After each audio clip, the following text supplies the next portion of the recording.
Address regarding Wagner Group. Vladimir Putin.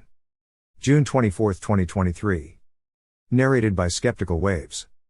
I am addressing citizens of Russia, the personnel of the armed forces, law enforcement agencies and security services, and the soldiers and commanders who are now fighting in their combat positions, repulsing enemy attacks and doing it heroically. I know this as I spoke once again with the commanders of all sections of the front line last night. I am also addressing those who were dragged into this criminal adventure through deceit or threats and pushed onto the path of a grave crime, an armed mutiny. Today, Russia is waging a tough struggle for its future, repelling the aggression of neo-Nazis and their patrons. The entire military, economic and informational machine of the West is directed against us. We are fighting for the lives and security of our people, for our sovereignty and independence, for the right to be and remain Russia, a state with a 1,000-year history. This battle, when the fate of our nation is being decided, requires consolidation of all forces. It requires unity, consolidation and a sense of responsibility, and everything that weakens us, any strife that our external enemies can use and do so to subvert us from within, must be discarded. Therefore, any actions that split our nation are essentially a betrayal of our people, of our comrades in arms who are now fighting at the front line. This is a knife in the back of our country and our people. A blow like this was dealt to Russia in 1917, when the country was fighting in World War I. But the victory was stolen from it. Intrigues, squabbles and politicking behind the backs of the army and the nation turned into the greatest turmoil, the destruction of the army and the collapse of the state, and the loss of vast territories, ultimately leading to the tragedy of the Civil War. Russians were killing Russians and brothers were killing brothers, while all sorts of political adventurers and foreign forces profited from the situation by tearing the country apart to divide it. We will not allow this to happen again.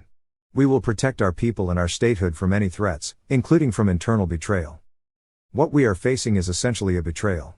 Inflated ambitions and personal interests have led to treason against our country, our people and the common cause which Wagner Group soldiers and commanders were fighting and dying for shoulder to shoulder, together with our other units and troops.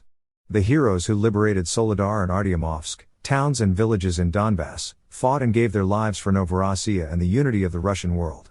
Their memory and glory have also been betrayed by those who are attempting to stage a revolt and are pushing the country towards anarchy and fratricide, and ultimately, towards defeat and surrender.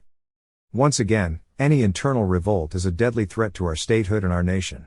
It is a blow to Russia, to our people. Our actions to defend the fatherland from this threat will be harsh. All those who have consciously chosen the path of betrayal, planned an armed mutiny and taken the path of blackmail and terrorism, will inevitably be punished and will answer before the law and our people. The armed forces and other government agencies have received the necessary orders. Additional counterterrorism measures are now in effect in Moscow, the Moscow region and several other regions. Resolute action will also be taken to stabilize the situation in Rostov-on-Don. It remains difficult. In effect, the work of civil and military authorities has been blocked. As the President of Russia and Supreme Commander-in-Chief, and as a citizen of Russia, I will take every effort to defend the country and protect the constitutional order as well as the lives, security and freedom of our citizens.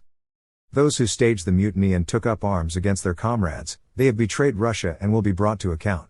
I urge those who are being dragged into this crime not to make a fatal and tragic mistake but make the only right choice, to stop taking part in criminal actions. I am certain that we will preserve and defend what we hold dear and sacred, and together with our motherland we will overcome any hardships and become even stronger.